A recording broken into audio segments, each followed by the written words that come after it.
बिस्मिल्लाहिर्रहमानिर्रहीम। अस्सलाम वालेकुम friends, welcome to scholars hive. I am Farzana Malik. हमारा आज का टॉपिक जॉन कीट्स की ओड है। जॉन कीट्स की फेमस 6 ओड्स में से एक ode on a Grecian urn. Friends, ode कहते हैं एक सीरियस पोएम को। John Keats English literature poets में एक प्रोमिनेंट नेम है। जॉन कीट्स ने रोमांटिक पोइट्री की और नेचुरल ब्यूटी के ये लवर कहलाते हैं। John Keats is much interested in the study of Greek culture and legends. Odd on a Grecian earn is a serious poem and this poem is an address on A earn. ये earn John Keats ने शायद British museum में देखा और वहाँ पर उसको इसकी जो खूबसूरती थी वो बहुत ज़्यादा पसंद आई और सुराही जैसे वॉस की ब्यूटी बहुत मुतासर करती है और उसने इसके ऊपर एक पोएम लिखी odd on a Grecian earn के नाम से। This urn is made of marble and there are drawn some pictures on it. John Keats is one of the most prominent name in English literature. John Keats को nature poet, romantic poet, pure poet भी कहा जाता है। He is a great worshipper of natural beauty. Message of the urn by John Keats. Beauty is truth, truth beauty. John Keats के मुताबिक जो असल beauty है वो आर्ट है। आर्ट के ज़रिए ही हम खूबसूरती को तस्वीरों में, शायरी में, म्यूज़िक के ज़रिए ज़िंदा रख सकते हैं। मौसम बदलते रहते हैं लेकिन जो चीज़ अपनी जगह पर कायम रहती है वो आर्ट है। इसलिए जॉन कीट्स कहता है कि पोइट्री से ज़्यादा अहम भी अगर कोई चीज़ है तो वो आर्ट है। आर्ट के ज़रिए इंसानी ज़िंदगी को रीशेप किया जाता है और इंसानी एक्सपीरियंसेस को महफूज किया जा सकता है ताकि आइंदा आने वाली जनरेशन्स जो हैं वो अपने फादर्स के बारे में, अपने एंसेस्टर के बारे में जान सकें। Art is superior to nature. Ode on a Grecian urn by John Keats. यूनानी मर्तबान से खताब। First stanza. Thou still unravished bride of quietness, though foster child of silence and slow time, sylvan historian, who canst thus express a flowery tale more sweetly than our rhyme, what leaf fringed legend hunts about the shape of deities or mortals or of both, in Tempe or the dales of Arcady, what men and gods are these? What maiden sloth? What maid pursuit? What struggle to escape? What pipes and timbrels? What wild ecstasy? Urdu translation है। तुम एक ऐसी दुल्हन हो जिसकी पाकीज़गी दस्त board ज़माना से महफूज रही। खामोशी से आहिस्ता गुज़रते हुए वक्त ने जिसे अपना बच्चा समझकर परवरिश की। तुम पर नक्श जंगल एक मौरिख है जो बयान कर रहा है ऐसी खूबसूरत कहानी जिसे हमारी शायरी भी बयान नहीं कर सकती। तुम्हारे किनारों पर खूबसूरत पत्तियां बनी हैं, ये क्या कहानी सुनाती हैं? देवी देवताओं की कहानियाँ, फ़ानी इंसानों की कहानियाँ या दोनों की? ये मंज़र यूनान की देहाती वादी टिम्पी का है या आर्केडी का? ये इंसान या देवता कौन है? ये शर्मीली लड़कियां कौन हैं? इतनी तेज़ी से ये कौन ताक़ुब कर रहा है? ये कौन इतनी तेज़ी से बचने की कोशिश कर रहा है? ये बांसुरियाँ और ढोलक कौन बजा रहे हैं? ये सरखुशी का आलम किस वजह से है? फ्रेंड्स, अगर हम पैराफ्रेज करें फर्स्ट स्टैंजा को तो इसमें जॉन कीट्स ने बहुत ही खूबसूरत अंदाज में ग्रेशियन अर्न को मुखातिब करते हुए कहा, O Grecian urn, you are the untouched bride of quietness. The noise of this world can not disturb you any more. You are the foster child of silence and slow time. You are a historian, the forest painted on you can tell a tale more effectively than our poems. Second stanza. Heard melodies are sweet, but those unheard are sweeter. Therefore, ye soft pipes play on, not to the sensual ear, but more endeared. Pipes to the spirit deities of no tone, fair youth, beneath the trees, thou canst not leave thy song, nor ever can those trees be bare. Bold lover, never, never canst thou kiss, though winning near the goal, yet do not grieve. She cannot fade, though thou hast not thy bliss. Forever wilt thou love, and she be fair. Second stanza Urdu translation. जो नगमे हम सुनते हैं वो सुरीले होते हैं, वो जिन्हें ना सुन सकें वो ज़्यादा सुरीले होते हैं। बस ए बांसुरी नवाज़ो, अपनी मौसीकी जारी रखो। ये मौसीकी हमारे जिस्मानी कानों के लिए नहीं है, मगर ये प्यारी है हमारी रूह को। ऐसे नगमे जिनमें कोई आवाज़ ना हो। ए हसीन नौजवान, तुम दरख्तों के नीचे खड़े हो, तुम तर्क नहीं कर सकते अपने गीत को, ना ही इन दरख्तों के पत्ते कभी झड़ सकते। ए जुर्रतमंद आशिक, तुम कभी हरगिज़ नहीं बोसा ले सकते, अगरचे तुम अपने मकसद के हसूल के करीब पहुँचे हुए हो, मगर गमज़दा होने की ज़रूरत नहीं।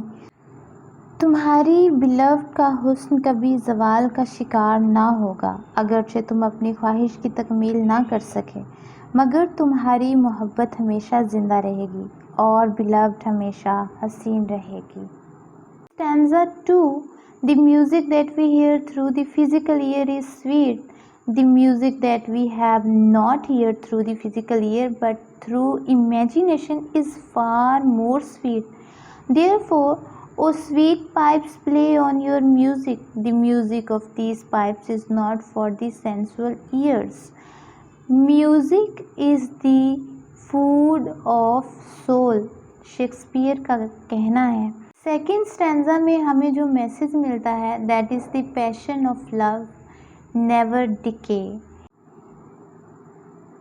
Third stanza. Ah happy happy boughs that can not shed your leaves nor ever bid the spring adieu and happy melodious unwearied forever piping songs forever new, more happy love, more happy happy love, forever warm and still to be enjoyed, forever panting and forever young, all breathing human passion far above, that leaves a heart high, sorrowful and cloyed, a burning forehead and a parching tongue. Urdu translation. आहा ए हरी भरी शाखों कभी नहीं झड़ सकते तुम्हारे पत्ते, और ना ही मौसम बहार कभी तुम्हें अलविदा कह सकता। और ए खुशतिबा बांसुरी नवाज, तुम कभी थक नहीं सकते, हमेशा बांसुरी पर गीत गाते रहोगे, हमेशा नए नगमे। मोहब्बत करने वाले खुश हैं, हमेशा ज़्यादा से ज़्यादा खुश रहेंगे। दौड़ते हुए जवान के सांस की तेज़ी बरकरार रहेगी और वो नौजवान रहेगा। ये जज्बे ज़िंदा इंसानों के जज्बात से कहीं बुलंद हैं। जज्बात की शिद्दत से ज़िंदा इंसानों का जी भर जाता है, जिनका अंजाम गम होता है और नतीजा तपती हुई पेशानी और सूखी हुई ज़ुबान। फ्रेंड्स, थर्ड स्टैंजा में हमें जिस चीज़ का मैसेज मिलता है वो द परमानेंट नेचर है, the permanent nature of art and the shortness of human life. Fourth stanza. Who are these coming to the sacrifice, to what green altar, O mysterious priest, leadest thou that heifer lowing at the sky, and all her silken flanks with garlands dressed, what little town by river or seashore, or mountain built with peaceful citadel, is empty tired of its fall, this spoils mourn, and little town thy streets for evermore? Will silent be, and not a soul to tell why thou art desolate can ever return?